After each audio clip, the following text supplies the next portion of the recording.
नमन माझे गुरु आहे प्रकाश रूपा तू स्वामी या स्फूर्ती द्यावी सद्गुरु आया जेणे तव स्वरूपा सुखवा. परमपूज्य सद्गुरु स्वामी रामदासांचे चरणी वंदन करून आणि आपल्याकडे जे सगळे सद्गुरु स्वरूप आहे त्यांना अभिवादन करू. तव स्वरूपा सुख वाटे. आतापर्यंत ते चाललेलं आहे. सुखासाठी सगळा याच्यासाठी गेला होता अट्टाहास, सुखासाठी गेला होता अट्टाहास. आपण बघा जे जे आपण सगळं पाहिलं या 5 दिवसामध्ये तरी सुद्धा मनातला एक कप्पा आपला असा असतो, ऐकायला बरं वाटतं, खरंय खरंय असं वाटतं, तरी पण मी काही चूक आहे असं वाटत नाही. माणसं रोज जरी विचार केला असेल आपण तरी काही नाही, ठीक आहे काका सांगतात ते ठीक आहे, पण आम्ही काही चुकीचं वागत नाही, आम्ही व्यवस्थितच आहोत.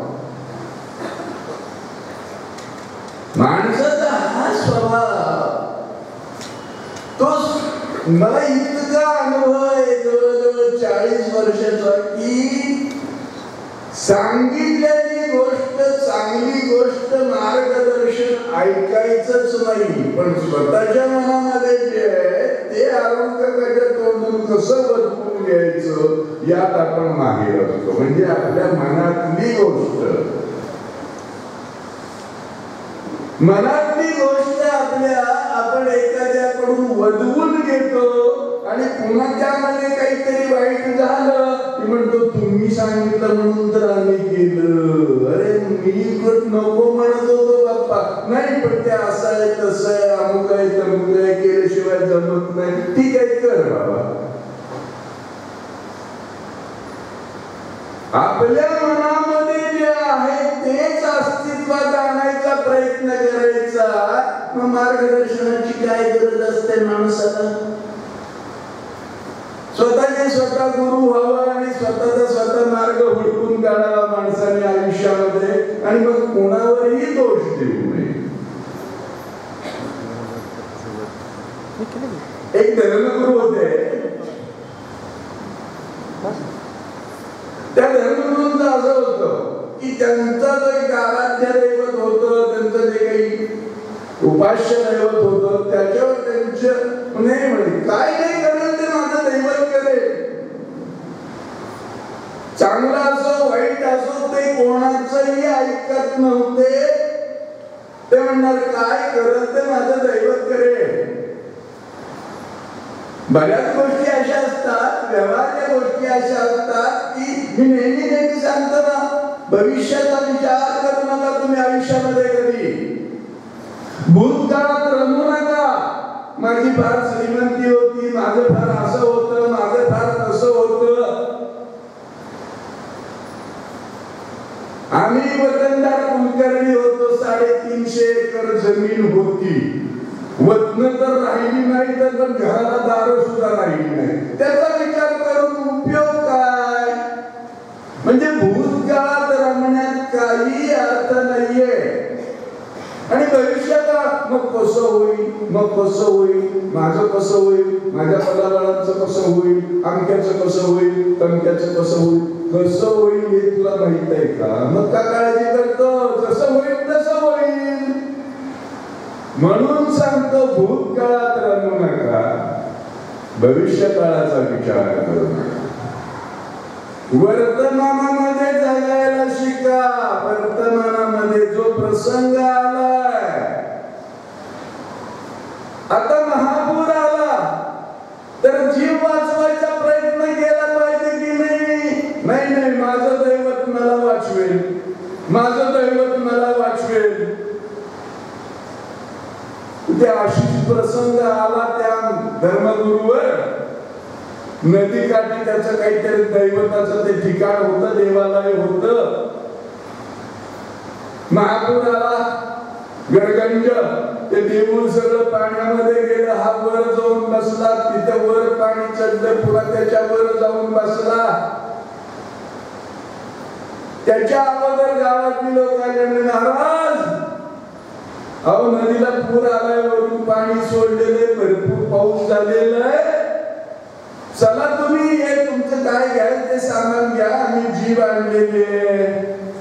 जीव नाही, तुम्ही पुढे माझा विचार करू नका, माझं दैवत मला निश्चित यातून वाचले. परत माणसात पाणी शिरल्यावर आली, महाराज आता तरी चला. तुम्हाला सांगितलेलं समजत नाही का? माझं दैवत मला यातून निश्चित वाचवेल. पुन्हा शिखरावर जाऊन बसले, सगळं तर खाली बुडालं, देवासहित सगळं बुडालं. हेलिकॉप्टर आलं, म्हणजे चला बसा घरादोरीला, जीव वाचवा. पुढे तुम्ही काळजी करू नका, माझं दैवत मला वाचवेल. दैवताने वाचवलं कसं? आला लोट, संपूर्ण देऊळ बुडालं, शिखर बुडालं, यामध्ये ते वाहून गेले. वर्तमानात जगायला शिका म्हणतो, अरे महापूर आलाय, जरा वाचणे, हातपाय हलव, दैवत काय करणार?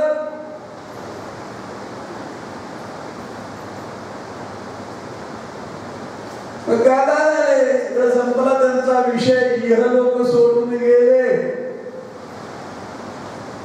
पुण्यात्मा होते म्हणून स्वर्गात गेले समजूया आपण, धर्मगुरू होते म्हणून. पण तिथे गेल्यानंतर त्याला त्याचं दैवत भेटलं, जे आराध्य दैवत होतं, उपास्य दैवत होतं, ते भेटलं. आणि देवा तुम्ही मजेत तिथं बसलाय आणि तुम्हाला मी तुझी एवढी आराधना केली, उपासना केली, तुझं सगळं केलं, काय केलं ते आता त्याच्या मनालाच माहिती बरोबर, तरी तू मला वाचवायला आला नाहीस. म्हणजे बाळा पहिल्यांदा जीभ घेऊन आलो,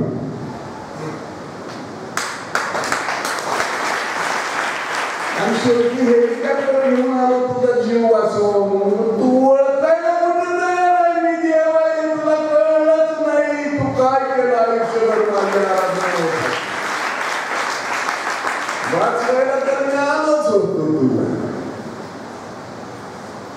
आपल्या आयुष्यात वारंवार हे प्रसंग घडतात माझ्या बाप्पानो, त्याचं कारणच हे आपण आपल्या मनातल्या कप्प्यात काही गोष्टी ठराविक आधी ठरवतो, सगळ्या गोष्टींचे निर्णय आधी ठरवतो आणि उगम मार्गक्रमण करतो जगाला दाखवण्यासारखं. त्यामुळं जे आपण ठरवतो ते कधी घडत नाही आणि म्हणून दुःखाचे डोंगर आपल्या पुढे उभं.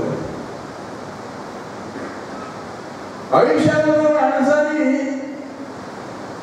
वर्तमानात जायला शिकला तर माणसाला कधीही त्रास होत नाही. उद्याचं भविष्य हे आजचा वर्तमान आहे, कालचा भूतकाळ हा आजचा वर्तमान आहे. त्यात वर्तमानामध्ये कुठलीही गोष्ट घडू शकते, भूतकाळात घडलेली गोष्टही घडू शकते, भविष्यकाळात घडणारी गोष्टही घडू शकते. त्यामुळे वर्तमानामध्ये प्रसंगानुरूप आपल्याला वागण्याचं ज्ञान प्राप्त होतं. मी म्हटलं की तुमच्याकडे ज्ञानाची कमतरता नाही, प्रगत असं ज्ञान आहे, पण ते वैराग्यापर्यंत का जात नाही? तर आपल्याला सत्संगाची गोडी नाही, आपण सत्संगात इन्व्हॉल्व नाही, आपण सत्संग नेहमी करत नाही, सत्संगामध्ये राहत नाही. त्यामुळे काय होतं, अहंकाराकडे जातं ते ज्ञान. नाही माझे गुरु मला वाचवतील, माझे गुरु मला बघतील, माझा देव मला बघेल, माझा.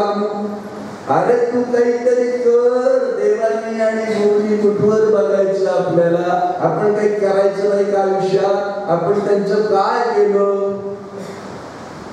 माणूस कठीण प्रसंगी एकच शब्द, एकच वाक्य उच्चारतो, देवा मी तुझं एवढं केलं तरी माझ्याच अशी परिस्थिती का? माझ्याच घरात दुःखाचे डोंगर का? विचार करा, मनापासून विचार करा की आपण देवाचं काय करतो. आपण देवाचं काहीही करू शकत नाही. आपण देवाचं काहीही करत नाही. आपण कुठेही देवाला जातो, कशासाठी जातो विचार करा. कुठेतरी ऐकवत असतं, माहिती असतं, वाचलेलं असतं की या ठिकाणी गेल्यानंतर माणसाचं मनातल्या इच्छा पूर्ण होतात आणि देवाला गेल्यानंतर होतातच होतात. देवाकडे गेल्यानंतर देवाला जे मागलं ते मिळतं. ते असं आपल्या डोक्यामध्ये बसलेलं असतं. म्हणून आपण नवस बोलतो. एका मातेने असाच नवस बोलला, म्हणजे माझ्या सुनेला जर पहिला मुलगा झाला तर तुला सोन्याची गुंची आहे. देवाला नवस बोलला, माझ्या सुनेला जर पहिला मुलगा झाला तर मी तुला सोन्याची गुंची लागेल. मग त्या काही पुजाऱ्याला सांगितलं, बाबा रे असं असं मी नवस बोललेले, तुला काय हरकत नाही, ठीक आहे, तुमची इच्छा पूर्ण झाल्यानंतर या नवस फेडायला. कालांतराने तिच्या बरोबर सुनेला मुलगा झाला. ती आली बिचारी, ती सांगितलं सगळं. म्हणजे म्हणे देवाच्या पायावर घाला आली मुलाला. म्हणे नवस फेडायला आली. मला चांगला आठवत रे, सोन्याची कुंची घालणार आहे ना ती. मग ती कुंची काढली त्या पोराची आणि घाल म्हणे देवाला. सोन्याची, हो याचं नाव सोन्या ठेवलंय मी. आपल्या मनात आहे तेच आपण करतो. एक लक्षात ठेवा,